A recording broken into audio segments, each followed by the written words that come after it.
इनका ड्रामा कभी खत्म नहीं होगा। तो यारो कैसे सब कुछ ठीक चल रहा है, मैं उम्मीद करता हूँ कि आप सब लोग ठीक है। और देखो जैसे लग रहा था ना कि अब शायद चीजें सेटल हो जाएंगी। डीसी यूनिवर्स, वार्नर ब्रदर्स और उनके एक्टर्स को लेके अब कोई पंगा नहीं होगा। पिछले एक दिनों में काफी मसालेदार न्यूज आए हैं सामने। सबसे पहली और सबसे बड़ी बात कि डीसी अपने यूनिवर्स को रिस्ट्रक्चर कर रहा है फिर से, और ये शायद तीसरा फिर से होगा या चौथा। लेटेस्ट रूमर्स के हिसाब से गैल गडोट की वंडर वुमन 3 नहीं बनने वाली। हेनरी कैविल ने एज सुपरमैन अपना कैमियो शूट किया था फ्लैश की मूवी के लिए, वो भी पॉसिबली उस पिक्चर में ना देखने मिले क्योंकि उन्हीं हेनरी कैविल को लेके मैन ऑफ स्टील 2 के जो प्लान्स बन रहे थे ना, वो भी शायद अब होल्ड पे रख दिए हैं। पिक्चर बनेगी नहीं बनेगी, कब रिलीज होगी, किसी को नहीं पता। इतना ही नहीं, रूमर्स ऐसे भी आ रहे हैं कि जेसन मोमोआ की जो एक्वामैन फ्रेंचाइज है वो भी पार्ट 2 के बाद खत्म हो जाएगी और एक्वामैन के एक्टर को वो लोग नए रोल में कास्ट करेंगे, लोबो। ये वाला हजम करना थोड़ा मुश्किल हो रहा है मेरे लिए क्योंकि जितना याद है एक्वामैन का पहला पार्ट डीसी यूनिवर्स का हाईएस्ट ग्रॉसिंग मूवी है। पार्ट 2 से भी अच्छी खासी उम्मीदें लगा के रखी है, तो ऐसे फ्रेंचाइज को डायरेक्ट बंद कर देना कहीं एम्बर हर्ड की वजह से तो नहीं। तुम और गॉसिप मत फैलाओ बे, ठीक। ये सारे रूमर्स के साथ में एक और रूमर आ रहा था कि ब्लैक एडम का पार्ट 2 भी नहीं बनेगा। इतने में शॉक हो गए तो एक और हेडलाइन काफी घूम रहा है कि ब्लैक एडम मूवी ने अपने स्टूडियो को $100 मिलियन का लॉस करवाया है। पहली बार जब सुना तो थोड़ा स्ट्रेंज फील हुआ क्योंकि मूवी को लेके अच्छा खासा बज़ था और उसने जो $390 मिलियन इंटरनेशनल बॉक्स ऑफिस पे कमाया वो कोई बहुत बड़ी अमाउंट नहीं है, लेकिन यार $100 मिलियन का लॉस होना कोई एक छोटी बात नहीं है। नुकसान होने वाली ये न्यूज आग की तरफ फैल गई और इंटरनेट के ऊपर लोग मजाक उड़ाने लगे कि जो बंदा हायरार्की चेंज करने आ रहा था डीसी यूनिवर्स की, वो खुद अपनी पिक्चर नहीं संभाल पाया। इतना हाइप तुम लोग कर रहे थे इसको लेके, फिर भी पिक्चर फ्लॉप हो गई। सच बोलो तो मैंने भी मजे लिए और मेरे भी मजे लिए गए। देखो मजाक में चलता है, इसी मजाक में ये वीडियो में बनाने वाला था कि देखो भाई पिक्चर को लॉस हो गया, एकदम मसाले वाला टाइटल सोच के रखा था, लेकिन डेडलाइन वेबसाइट जो न्यूज वगैरह रिपोर्ट करते हैं उन्होंने एक आर्टिकल लिखा और खुद Dwayne the Rock the Johnson ने उसको शेयर किया जिसमें काफी अच्छी तरीके से डिटेल में जाके अपने को समझाया कि किस तरह ब्लैक एडम ने प्रॉफिट कमा के दिया है। एडिटर प्रॉफिट का PR कैपिटल होना चाहिए। इतना ही नहीं, रॉक भैया ने ट्विटर पे उसको शेयर करते वक्त अपनी ब्लैक एडम मूवी को कैप्टन अमेरिका की पहली पिक्चर से भी कंपेयर कर दिया कि देखो कैप्टन अमेरिका तो फर्स्ट एवेंजर ने $370 मिलियन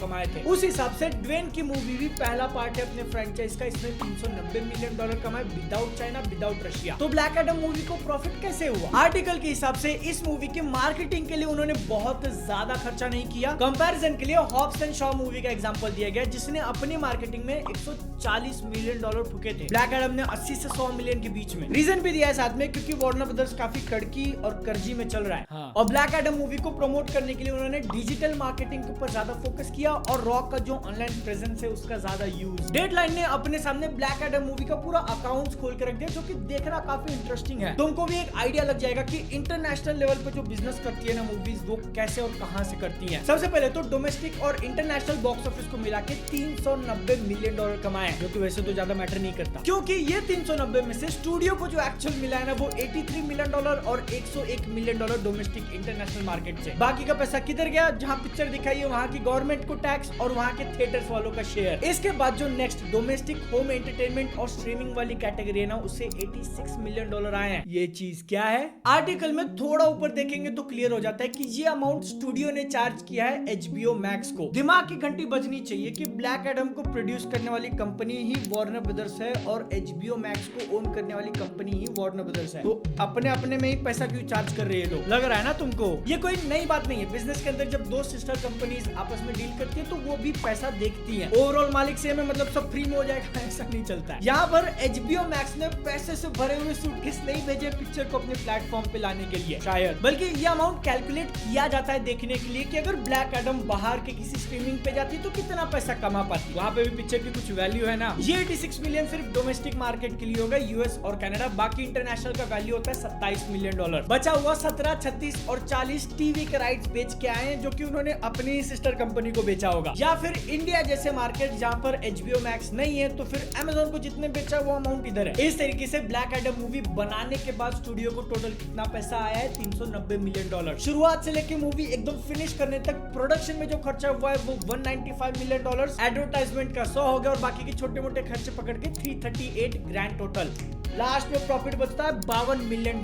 अगेन इतने पैसे उनको लिटरल ऐसे हाथ में नहीं मिले, बल्कि ये एक अकाउंटिंग सिस्टम का इफेक्ट है जो कि अपनी ही कंपनी से डील करने के बाद हुआ है। इंटरेस्टिंग बातें अभी खत्म नहीं हुए, क्योंकि ये टोटल प्रॉफिट में से 40% जाएगा मूवी के डायरेक्टर को, जो प्रोड्यूसर लोग काम कर रहे थे, जो टैलेंट थे, और ड्वेन द रॉक जॉनसन को, जिसमें से अकेले द रॉक का शेयर 10% से ज्यादा बताया जा रहा है। और ये मूवी रिलीज होने से पहले उन्होंने खुद $20 मिलियन एज अ फीस ले ली है। तो 52 का अगर अपन 10% पकड़े और पहले के 20, मतलब टोटल हो जाते हैं $25 मिलियन उनको मिले हैं पिक्चर से, और इंडियन करेंसी में कन्वर्ट किया तो होता है 206 करोड़ रुपए। ये तो साला बहुत अमीर निकला रे भाई, 200 करोड़ रुपए। व्हाट साला, हम यहाँ पे इंटरनेट पे मजाक उड़ा रहे कि तेरी पिक्चर डूब गई और वो देखो। अगला क्वेश्चन दिमाग में आना चाहिए कि जब प्रॉफिट हुआ है पिक्चर को तो उसका पार्ट 2 क्यों नहीं बना रहे? काफी सारे रीजंस हो सकते हैं। मे भी जितना प्रॉफिट कमाया वो बहुत कम हो उनकी एक्सपेक्टेशन से। स्टूडियो को शायद रियलाइज हो गया कि पिक्चर चल गई, क्यों? क्योंकि सुपरमैन का कैमियो डाल दिया था, या फिर रॉक को बहुत ज्यादा पावर वो देना नहीं चाहते डीसी यूनिवर्स कंट्रोल करने के लिए। कुछ भी हो सकता है। और जो भी सारी बातें बताई है कि ये पिक्चर नहीं बनेगी, वो नहीं बनेगी, सब के सब रूमर्स हैं। एक्चुअल में क्लियर क्या है फ्यूचर डीसी का, 10वीं बार पर ये क्वेश्चन पूछ रहे, वो क्लियर होगा अगले साल की स्टार्टिंग में, जब पीटर साफरान और जेम्स गन अपना फ्यूचर का प्लान रिवील करेंगे। उम्मीद है कि उसको स्टूडियो के सीईओ पास करा दे, और आगे चल के उसमें भी चेंज किया तो फिर तो भाई अब तो आदत सी हो गई है। मतलब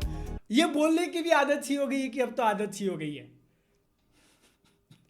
अच्छा ही बोलना चाहिए, लेकिन ऐसा ना हो कि भाई मार्वल की सीक्रेट वॉर्स निकल गई और ये लोग अभी भी रिबूट करते बैठे हैं। तो अब क्या होगा, 2025-26 में भी अपन वीडियो बनाएंगे कि डीसी इस साल कमबैक करेगा। वो वीडियो देखनी है तो चैनल को सब्सक्राइब करो। मिलियन तो होने से रहा इस साल, दुख में ही कर दो बे, 200 करोड़ भी नहीं मिल रहे अपने को। मुझसे कनेक्ट करना है, मैं मिल जाऊंगा इंस्टाग्राम पे और अगली वीडियो में भी। तब तक के लिए जय हिंद, वंदे मातरम।